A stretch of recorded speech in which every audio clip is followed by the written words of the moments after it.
So for the guests who are just arriving, thank you very much for being here. There still is plenty of space up front. There's over to my right, there's lots of seats to choose.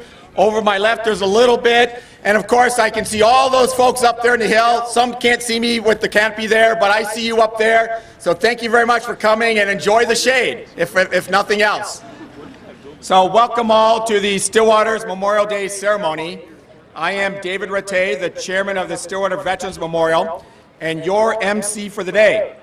Twice a year, for both Memorial Day and later Veterans Day, I take a couple of months before the ceremonies to reflect on our fair memorial and its mission to honor and remember all veterans, and our vision in particular to honor former students at Stillwater area schools who were killed in service in time of war.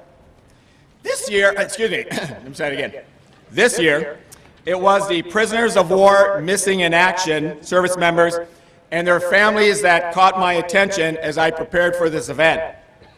Specifically, in late March of this year, an article came across my newsfeed with the title, "Back from the Dead, Family Believed World War II POW Had Been Killed," and it was by Vicky Aldos at the Medford, Oregon Mail Tribune.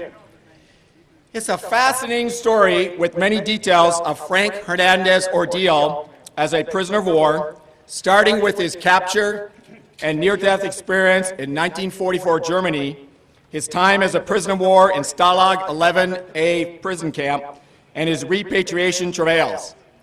His family was initially told he did not survive capture, and because bad news traveled much faster than good news in those days, as I guess it still does today, he surprised his family when he returned to California shortly after the war in Europe ended.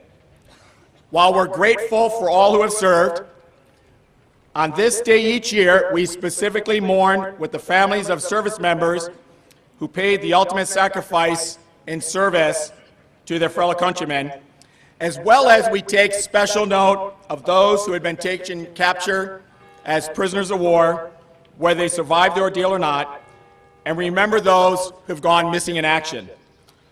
While Frank Hernandez's story ultimately had a happy ending, those many months he was held captive were no picnic for neither he nor his family, as each suffered greatly in their own way. Doing some research throughout our nation's history, there has been nearly 600,000 service members taken as prisoners of war or classified as missing in action, with nearly 100,000 of them never coming home to their families. This year marks the 73rd anniversary of the return of nearly 100,000 World War II captives like Frank Hernandez, the 65th anniversary of those several thousand prisoners of war returning home from the Korean War, the 45th year after the return of nearly 600 Vietnam prisoner of war, and the 27th anniversary of the Persian Gulf War and return of its 23 prisoners of war.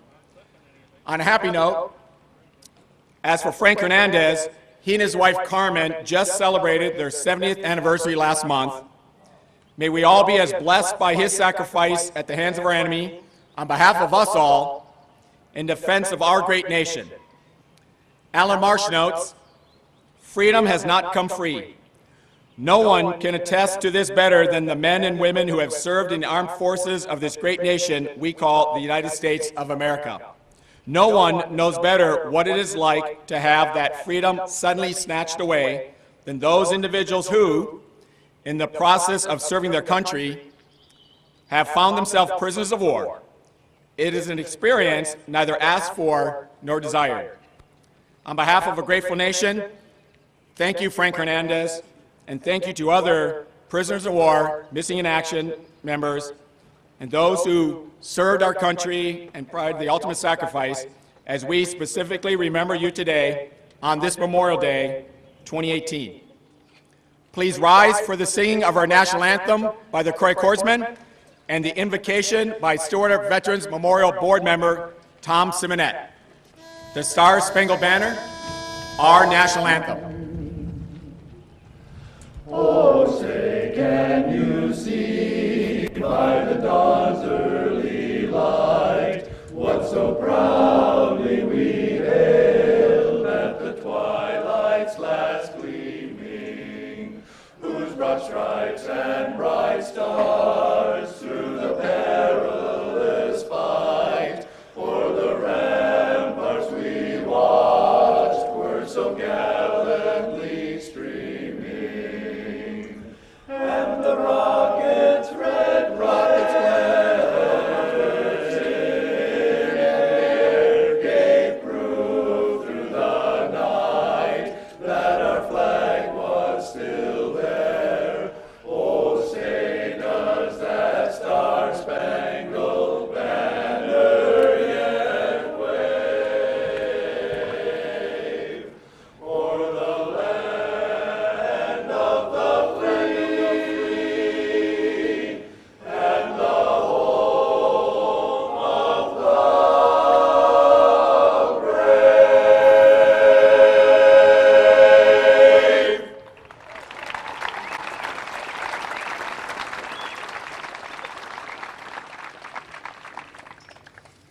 I ask you to please bow your head.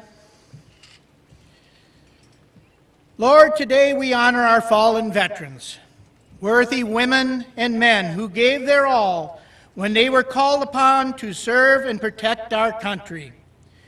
We pray that you will bless them for their unselfish act of service and the constant struggle to preserve our freedoms, our safety, and our country's heritage.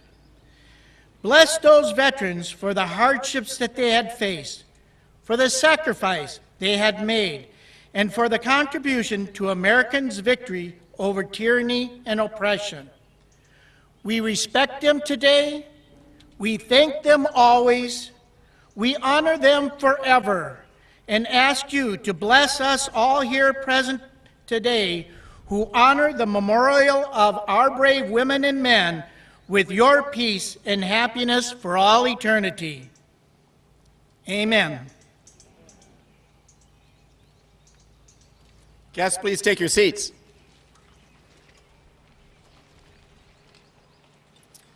Before I introduce our guest speaker, I'd like to welcome some special guests here today. And I didn't get a chance to see if they popped in, but typically we're honored by Gary Kriesel, our Washington County Commissioner. Gary, I'm not sure if you're out here today. And also our Stillwater Mayor, Tess Kozlowski, and our various city councilmen. So folks, thanks for showing up, as well as all our good members here from our community. I'd like to now introduce our keynote speaker and honored guest of the Stillwater Veterans Memorial, Lieutenant Colonel Ben Gertz, United States Air Force. After graduating from Stillwater Area High School in 1996 and the University of Wisconsin-Madison in 2001, Lieutenant Colonel Gertz eventually found his way into a pilot seat of an F-16 Fighting Falcon. He has deployed numerous times to various locations around the globe, executing various combat operations, to include a time when he provided close air support with the formation of F-16s to ambush an injured Navy SEAL. Equally significant to the St. Croix Valley is that Ben was a proud member of the 1995 state champion Ponies football team. I myself was on active duty stationed in Virginia at that time, but found my way home to watch the game in the Dome and cheer for our beloved Ponies. And I can personally attest that they are unarguably one of the all-time best high school football teams in Minnesota, and Ben just reflects that performance. That said, Ben is joined here today by wife Julie, sons Tyler and Calvin, and his parents, Gary and Nancy. Ladies and gentlemen, please join me in welcoming one of Stillwater's finest sons, Lieutenant Colonel Ben Gertz.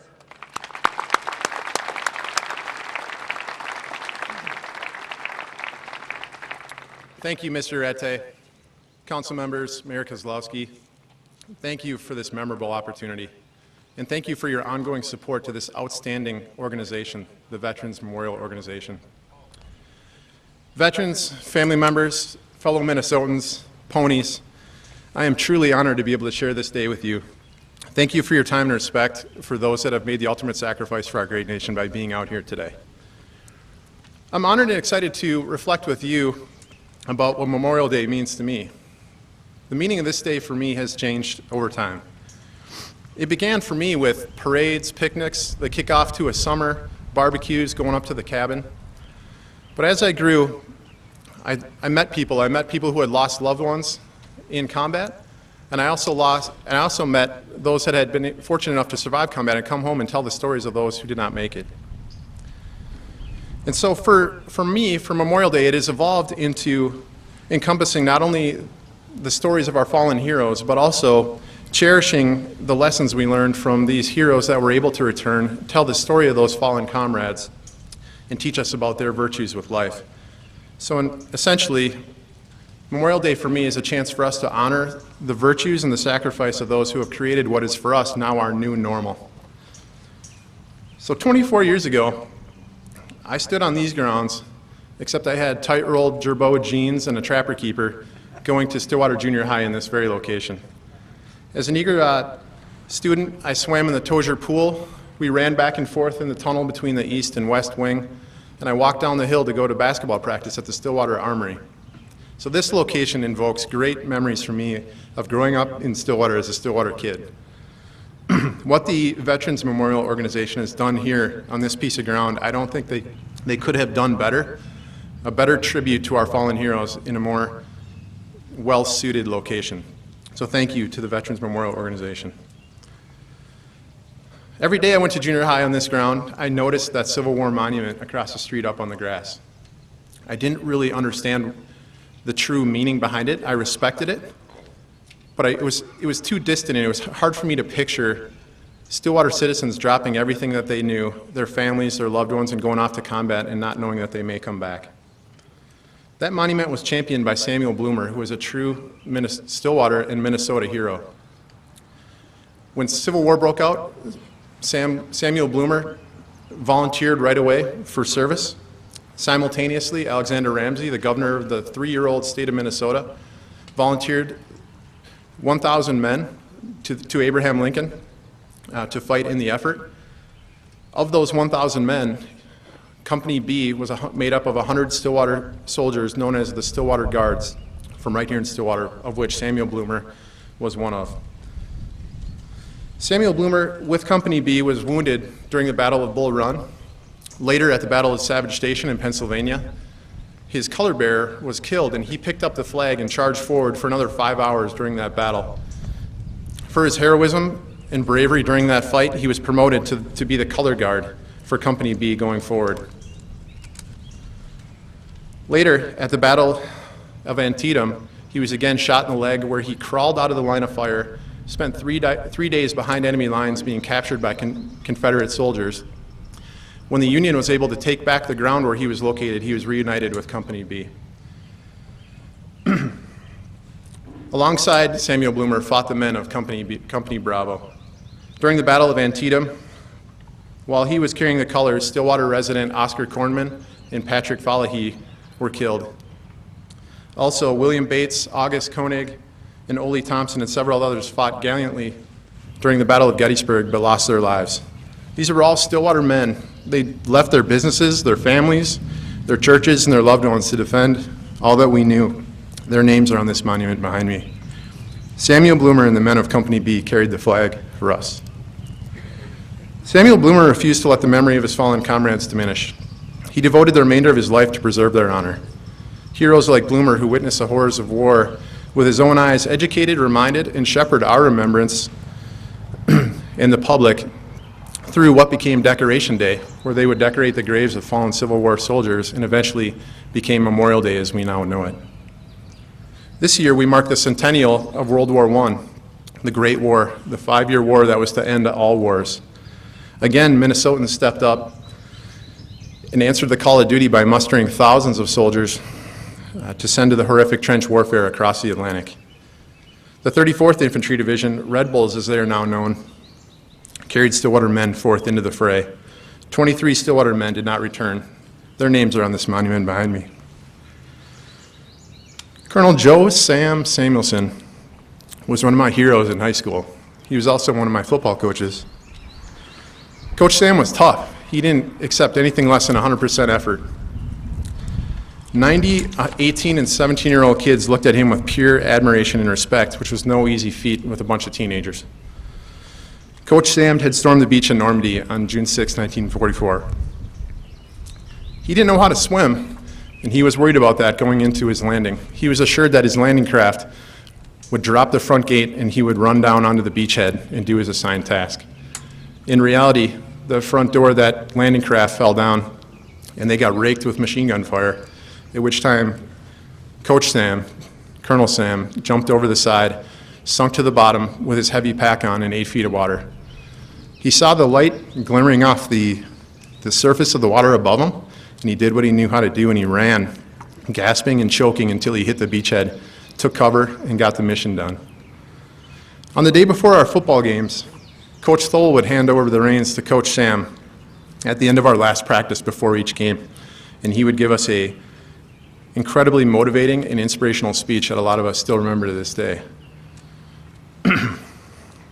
At the end of every one of these speeches, Coach Sam had a tagline that we all adopted, and he would say, "Whatever it takes, we will do." And amongst us football players, we would repeat that whenever we got into a tough spot, and that became our motto. I always wondered if Coach Sam, he was obviously teaching us a lot about football and resilience, but I hope you knew how much he taught us about life. He returned to Normandy, where he walked the beach with his beloved wife, Ellie, and he recounted the names of the men he saw expire. Colonel Joe Samuelson inspired kids for generations to come, and he taught us about the work ethic and ideals he shared with his fellow soldiers and men like the 59 sons of Stillwater that didn't make it back from World War II. So I ask, what does Memorial Day mean to you?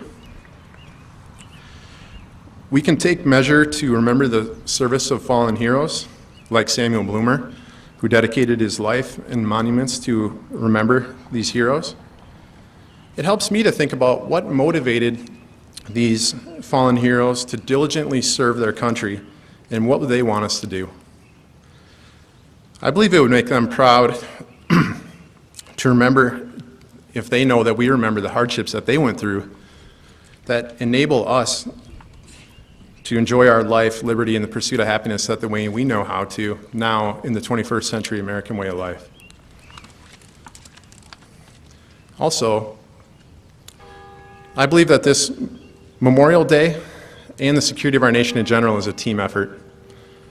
All of these 122 men on this monument had parents, spouses, siblings, children, neighbors, and a community that sacrificed immensely through the support of their service and ultimately their ultimate sacrifice. We can remember what it takes to enable persistent freedom and security in today's environment and support not only the service member, but the family and the community that enables them.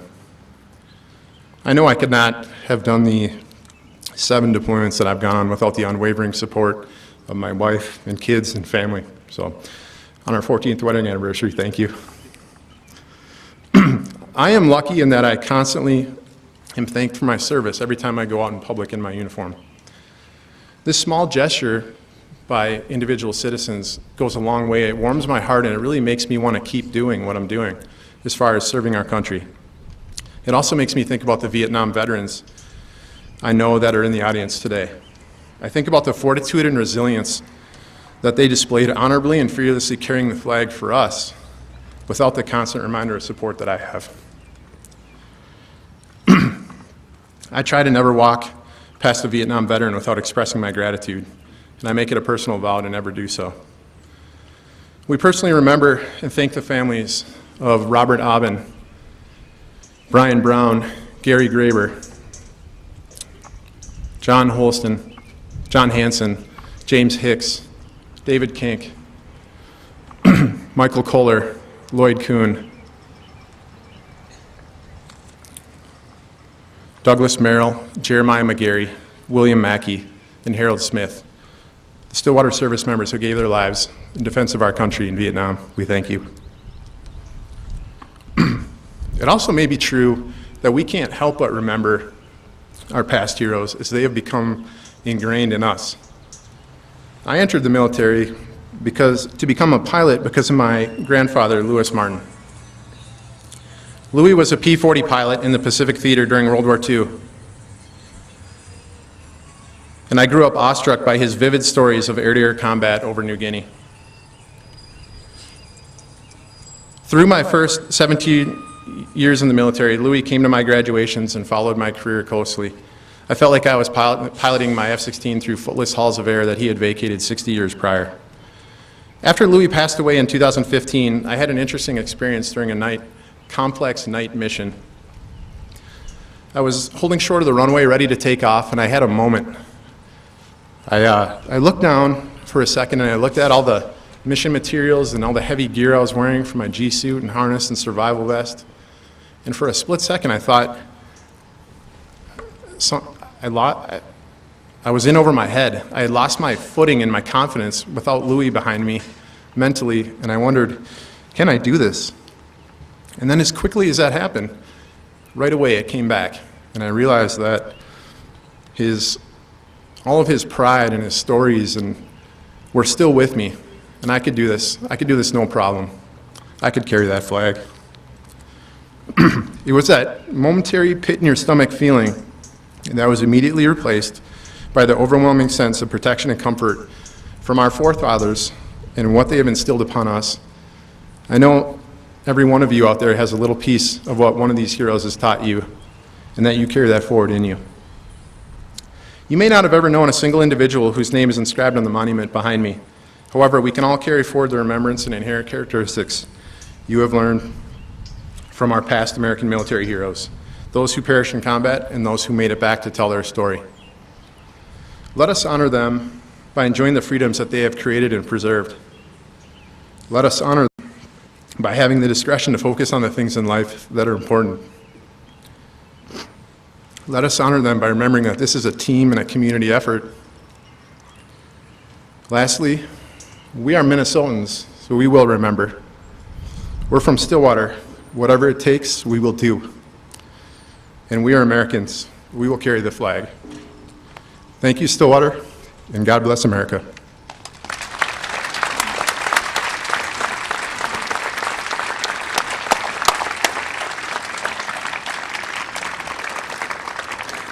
Thanks, Ben. And every time I hear a story about Joe Sam, who was my dad's best friend, and Mr. Sam lived 2 blocks up the way, and every time I hear a great story about him, I'm very much moved and touched because he too did the same thing for me, 20 years before you, and he was telling me his stories about his exploits and his survivals and those who didn't make it. And that's kind of what we're here talking about today, is to remember those people now and forever. So folks, I'd like now to introduce the Craig Horsemen. They're going to sing a couple of numbers and followed shortly by our T6 Thunder Flight team. We hope to fly over around noon. So Craig Horsemen, thank you.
With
So, ladies and gentlemen, we're anticipating our flyover in a couple of minutes. For the sake of the warmth, we want to keep moving a little bit in the program, and we'll have some pauses that we can do. So I now invite committee member Harriet McPherson to the podium. She's going to honor our 26 veterans. They've recently purchased pavers, or the families have, will allow their service to be enshrined here at the Stillwater Veterans Memorial. We'll also ask that the family members and friends can stand and be recognized who are in attendance. And please stand if you're able when your veteran's name is called. Harriet.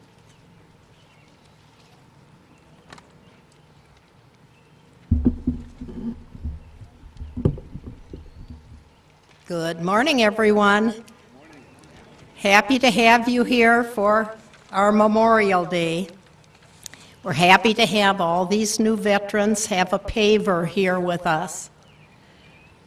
The first name we have is Air Force veteran Doug Amos, who served in World War II. Are there any of his family members here? I don't see anyone. The next name we have is Army veteran Wes Annas, who served from 1958 to 1962. Well, there they are, over here. Thank you for being here to honor your veteran. And now we have the father of one of our Veterans Memorial Board members, Army veteran Bruce Brevitz, who served in Korea. There's part of his family back there.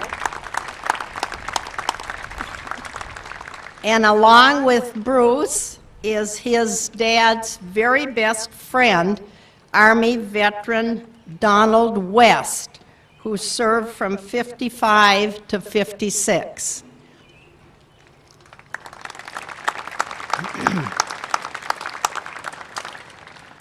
Now we have 4 members of the Clymer family. Probably the one that I know the best is Russ Clymer. Are you here, Russ? Is your family here? Okay, Russ took part in Operation Passage to Freedom, which involved the evacuation of refugees from Hanoi to Saigon in 1954. Others in the Clymer family are Navy veteran David Clymer, who served on the carrier USS Bennington during Vietnam, Army veteran Maynard Clymer, who served in England during World War II, and Air Force veteran Michael Clymer, who served from 1960 to 1964. Oh, I'm supposed to pause now while we have our flyover.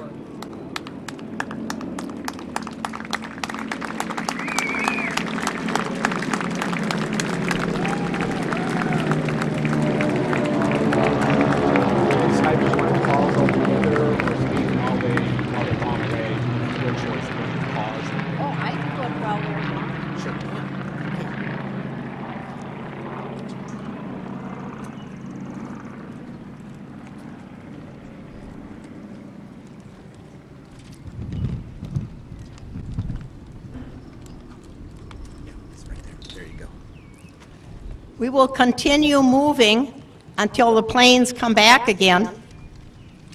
Army veteran George Warren Eastwood, who served in World War II. Are there any of the Eastwood family here?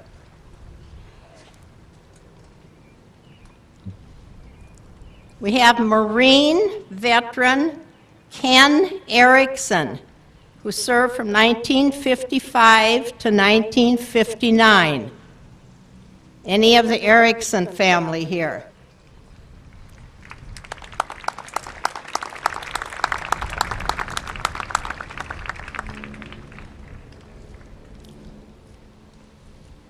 Next up, our brothers-in-law and father-in-law of our committee member Dan Michaelis. Air Force veteran Gary Lee Hill from 59 to 79. Air Force veteran Hal Norman Hill from 56 to 77.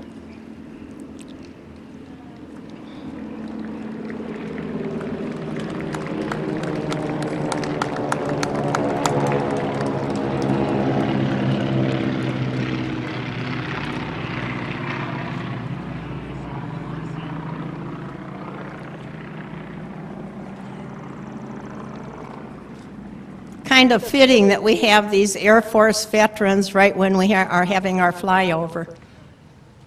And next we have Army veteran Norman Hill, who served in World War II. Are any of the people from the Hill family here? Oh, way in the back, there's some of them.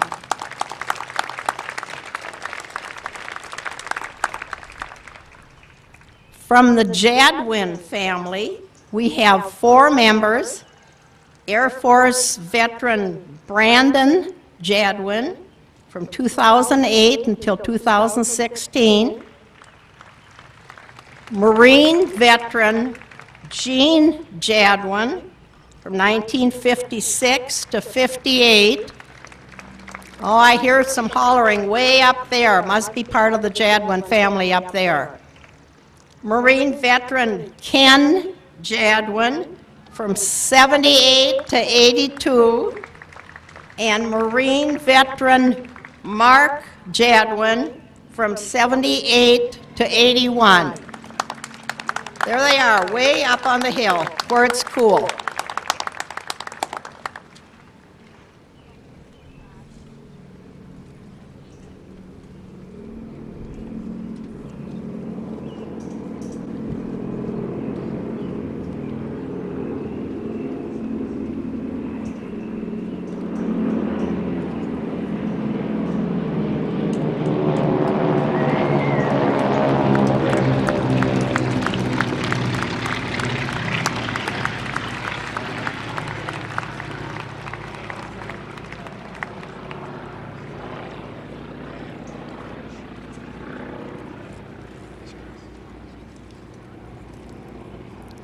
Next, we have 2 members.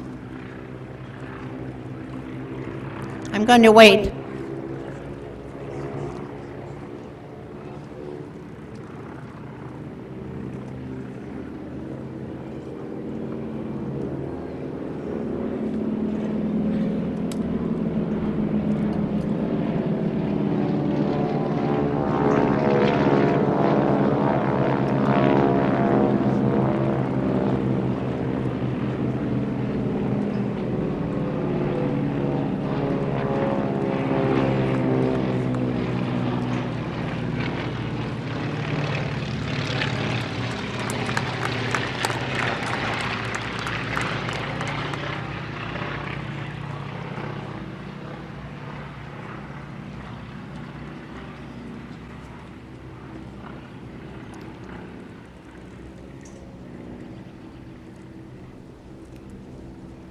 I think we can tell those B-16s are from a ways back.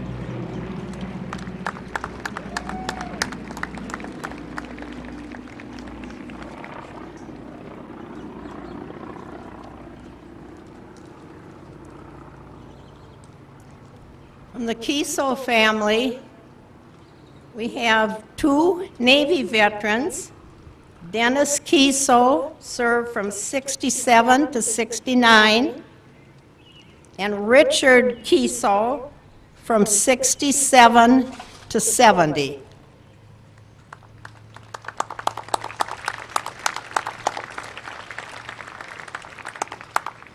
From the Miller and Linksett family, we have 4 veterans who are have had their pavers installed for today. Army veteran Roger Linksett from 1947 to 1948. Marine veteran Marcella Miller Linksett from 45 to 46. Coast Guard veteran Kevin Miller from 79 to 2003. This is Marcella's nephew. And Army veteran Rudolph Miller, who served in both World War II and Korea. And this is Marcella's brother and Kevin's father. Oh, and here's their family, well represented. Thank you, guys. Thank you.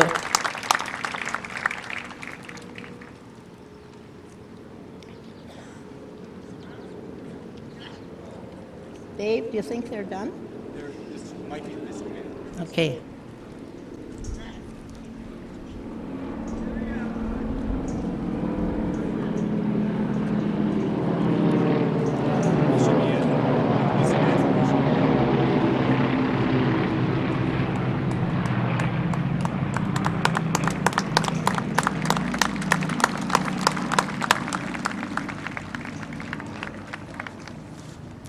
And that's the missing man formation.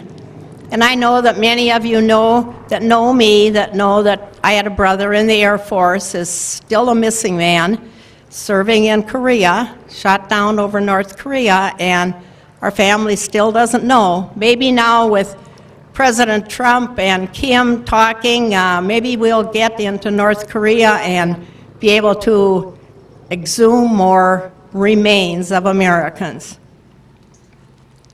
Next, we have Army veteran Arthur Muller, who served in Vietnam.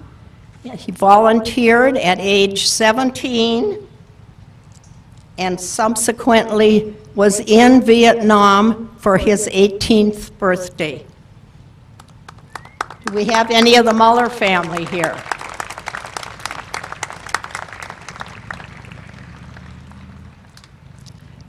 Next, we have Army veteran Ronald Nelson, who earned 2 Purple Hearts in Vietnam. Are any of his family members here?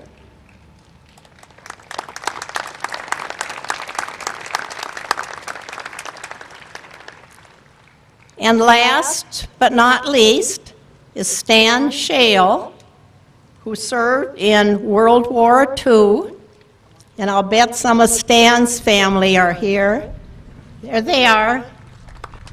I've known Stan for 50 years, his wife Mitz, and his son Todd. So thank you for being here. And thanks to all the families for being here, supporting your veterans who have new pavers today. We look forward to having you come to every service to honor the veteran that has a paver here now.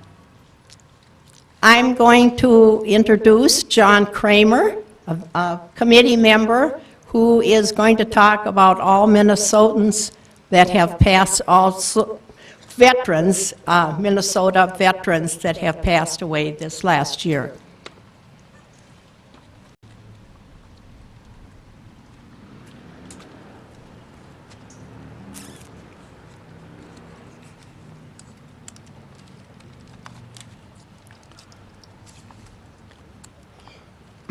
Good afternoon. Thank you, Harriet. Here at the Stillwater Veterans Memorial on Memorial Day, we honor by name Minnesota residents who in the past year made the ultimate sacrifice in defense of our freedoms. Included are Minnesotans missing in action from previous wars whose remains have been identified and brought home. Also, we honor the valor of Minnesotans who risked their own lives in saving the lives of their comrades in arms. This year, we are again blessed that no fellow Minnesotans have made the ultimate sacrifice while serving in our country's defense. Then, too, we are thankful that families of 3 Minnesota World War II sailors missing in action and 1 World War II Army soldier received closure to the long-awaited return of their family member. Full military honors were provided to the missing who were returned to their hometowns for burial. The 3 sailors, Fireman First Class Elmer Cresters of Holdingford, Fireman Third Class Kevin Hold of Clarkfield, and Radio Man Second Class Quentin Gifford of Mankato, all served on the USS Oklahoma and went down with their ship on December 7th, 1941 at Pearl Harbor, Hawaii. Also, Army Staff Sergeant Gerald Jacobson of Little Canada was killed in combat in Saint-Lô, France on July 15th, 1944, and remained in missing status until his remains were identified this past year.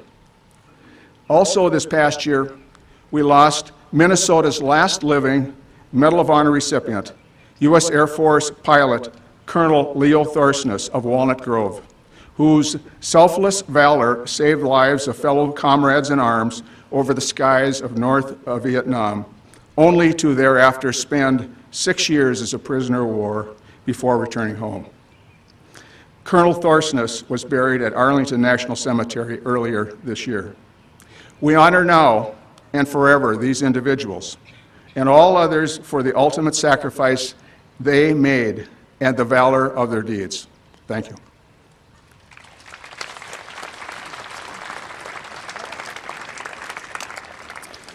So a couple quick notes. The T-6 Thunder flight team, it was commanded by Chuck Datko, and that T-6 is a single-engine advanced trainer aircraft. It was used to train American and British Commonwealth pilots during World War II and well in the 1970s. And I asked Ben if he trained on it, and Ben said, no, I was a couple years after that. So I thought maybe Ben might have had a chance to fly a radio, but I guess he had something more modern to fly, like an F-16.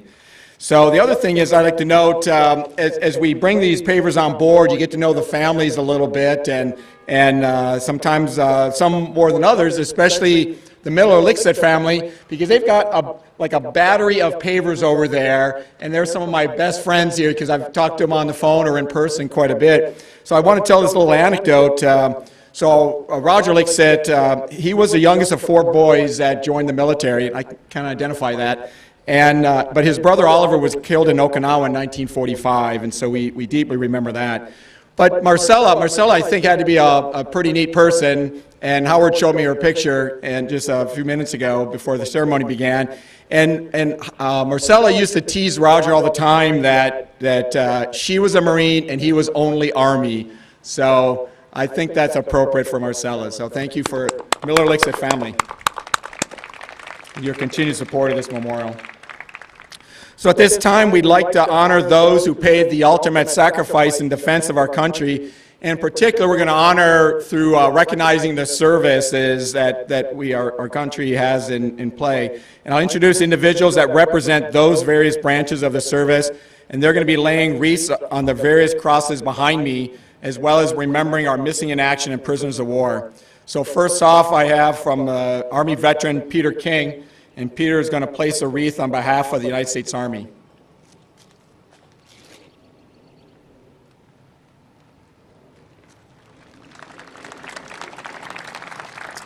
Navy veteran Darrell Salmi will now place a wreath on behalf of the United States Navy.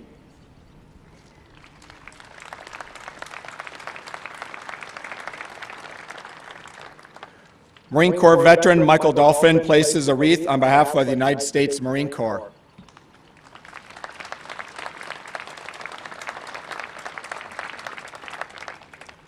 Lieutenant Matthew McKillop places a wreath on behalf of the United States Coast Guard.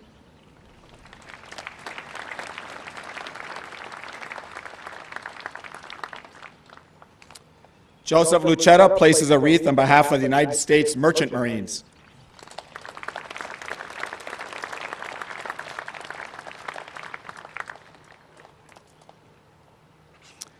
Lieutenant Colonel Ben Gerds places a wreath on behalf of the United States Air Force.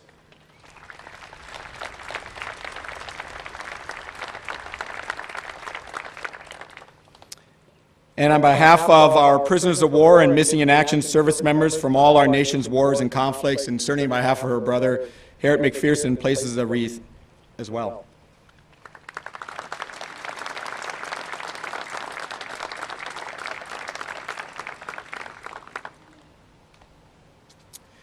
Ladies and gentlemen, the Stillwater Wind Symphony now presents a musical selection.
Thank you, Wind Symphony.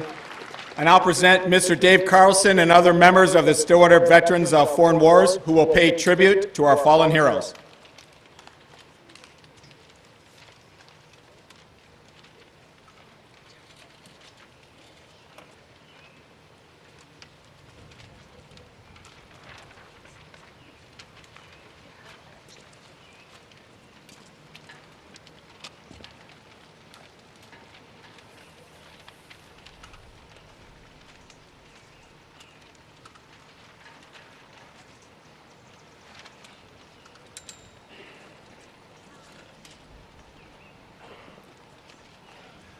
Good afternoon, ladies and gentlemen, honored guests, fellow veterans, and ladies and gentlemen. If we look a little tired or slow this morning, that isn't all the weather. We've already done this tribute at 6 area cemeteries, and one Veterans Memorial this morning.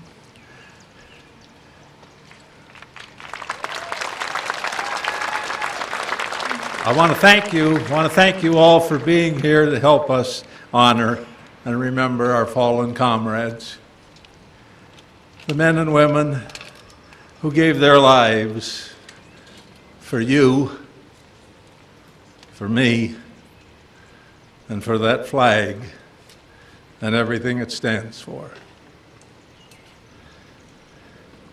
For as long as two veterans survive, so long will the veterans of foreign wars of the United States render a tribute to our heroic dead.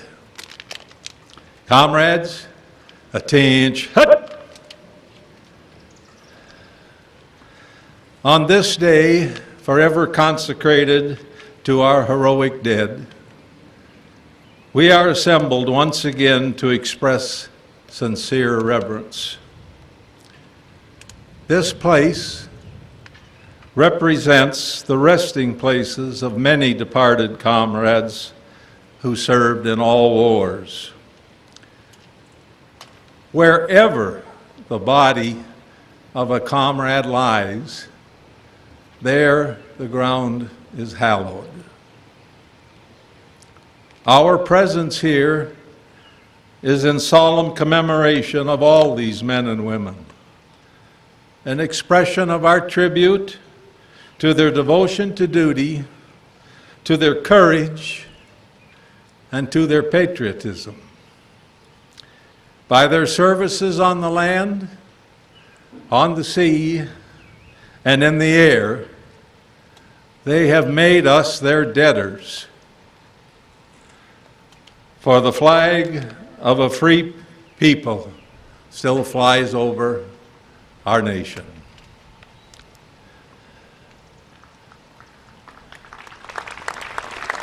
Parade rest.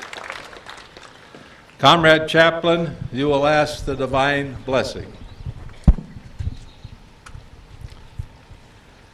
Father of us all, in the depth of our silent reverence, we realize the truth of the inspired words. I am the resurrection and the life. He that believeth in me, though he were dead, yet shall he live. As comrade after comrade departs, we march on with our ranks growing thinner.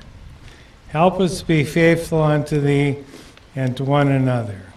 Look in mercy on the widows and children of our departed comrades, and with thine own tenderness, console and comfort those who are bereaved. Amen. Amen.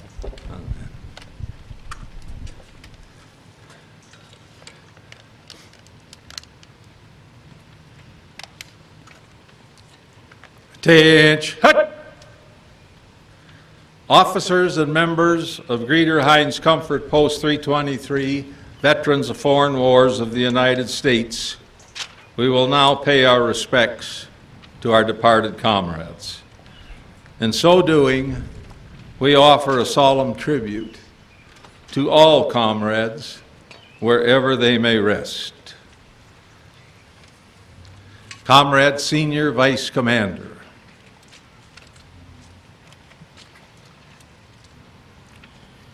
On behalf of Post 323, Veterans of Foreign Wars of the United States, I place this symbol of our remembrance.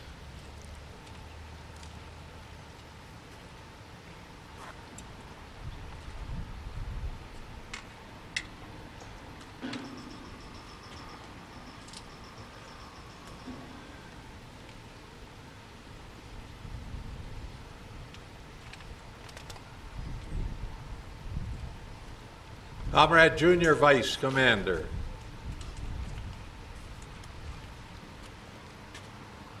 Up close.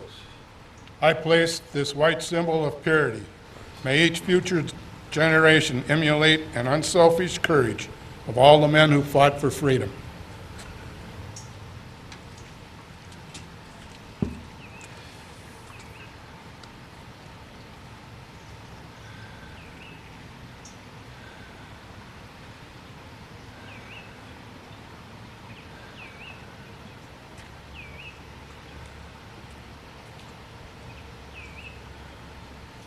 Comrade Officer of the Day.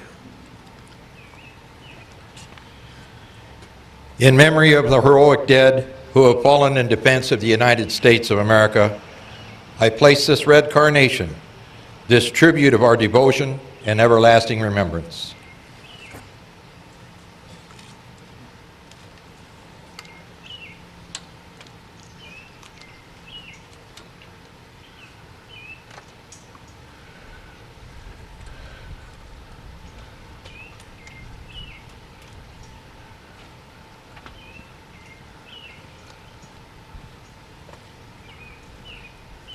President of the Auxiliary to the Veterans of Foreign Wars.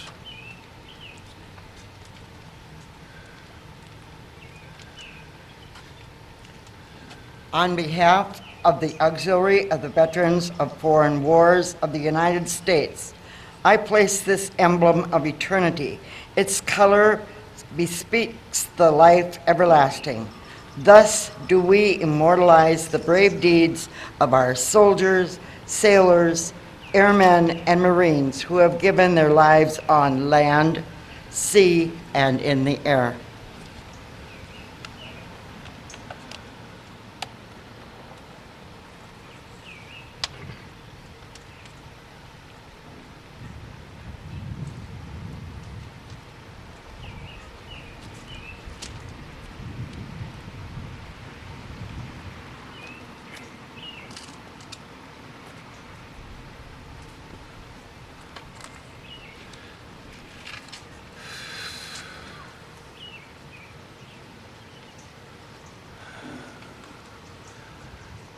On behalf of our glorious republic, for whose integrity our comrades enlisted and served, I place this emblem of the nation. The flag of our country was theirs to defend. Its glorious colors shall wave over them in death as in life for all to behold.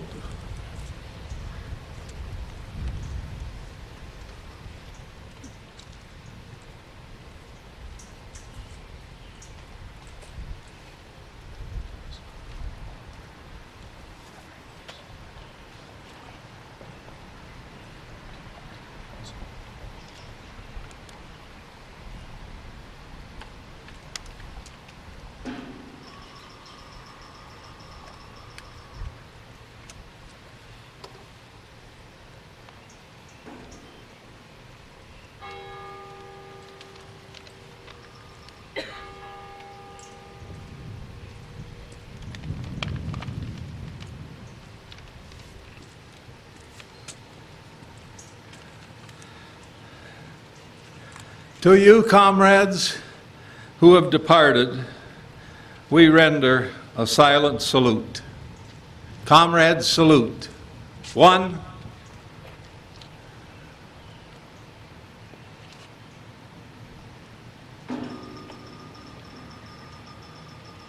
2. Comrades, in the silent lands beyond, wherever your mortal remains may rest, these solemn services we hold in tribute to you.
all out.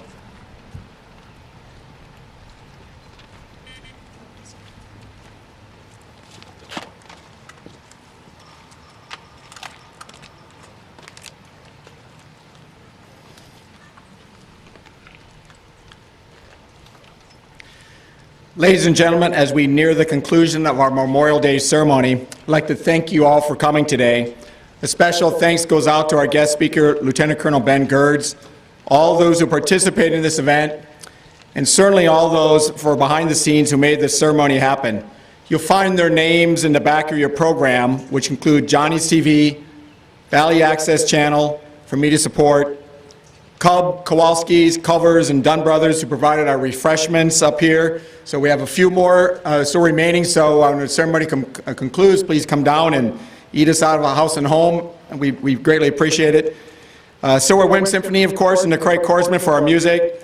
Boy Scout Troop 249, those folks are here every year. They're here for event setup. They handle our security with Stillwater Police, and they also help take down the site at the end of the day. So thank you very much for the Boy Scouts.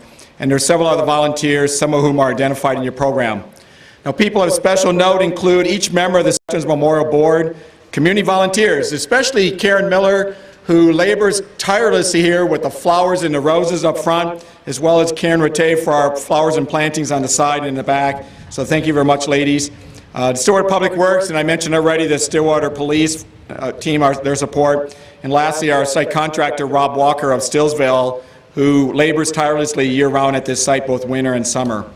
If you want to get more involved in the caring of this site or helping at these ceremonies, please stop by and see myself or another board member. We also have a couple openings if you're interested in joining us on the board. One group worth mentioning on a special note who has labored tirelessly behind the scenes here at the memorial is the National Honor Society from Oakland Middle School. Folks like Lydia Kainer Anderson, Mackenzie Benson, Kate Muhlenberg, Sierra Penning, Sydney and Sophia Schuster, and Sydney Scheel. Oh, and a few parents thrown in there as well. They've lent their steady hands and repainting the lettering on a number of pavers around the site. We've just kind of began repainting, and we greatly appreciate their help. If you want to help more there, let us know. We're deeply thankful for them and their efforts. If you love or like the ball cap that a few of us committee members are wearing, they're new. And there's a donation table back there for a certain amount. You can get a ball cap, and we greatly appreciate that. And if there's interest in that, we'll even get some more for later.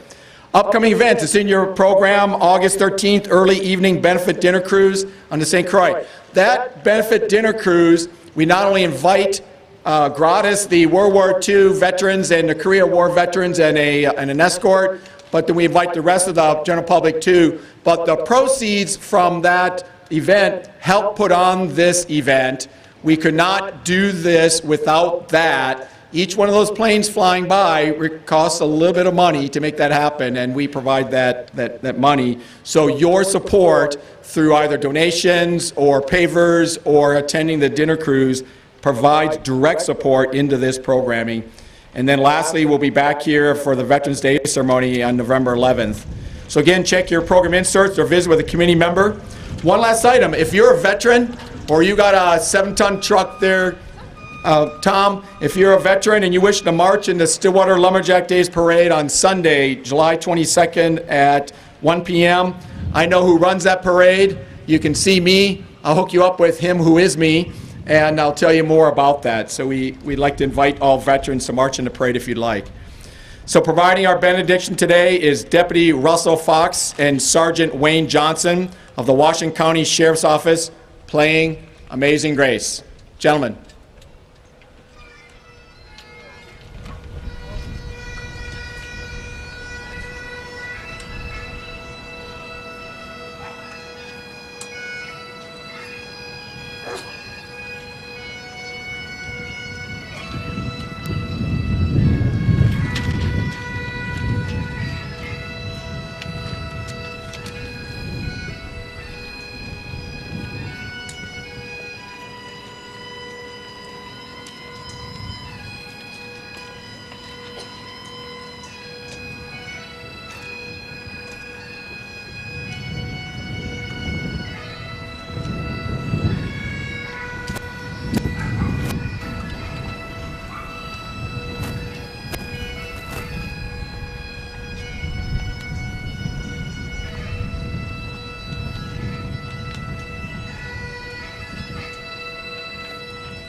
Sergeant First Class Girling Post.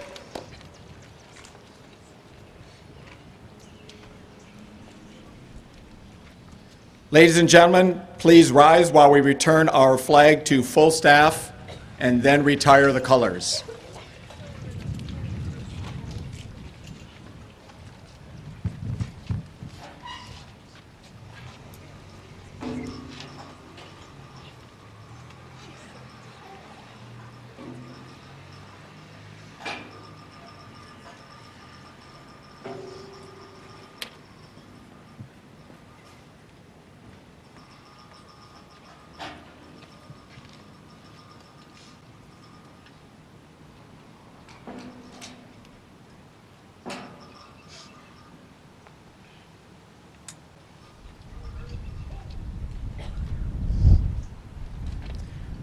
American Legion, retire the colors.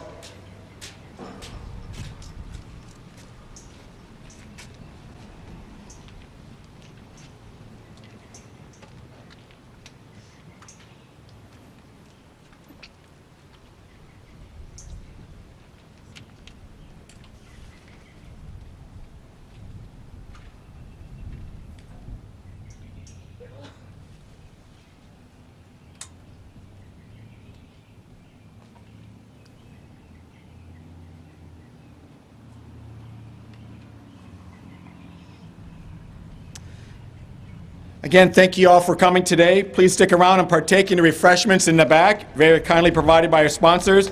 Have a good day and a pleasant tomorrow. Thank you.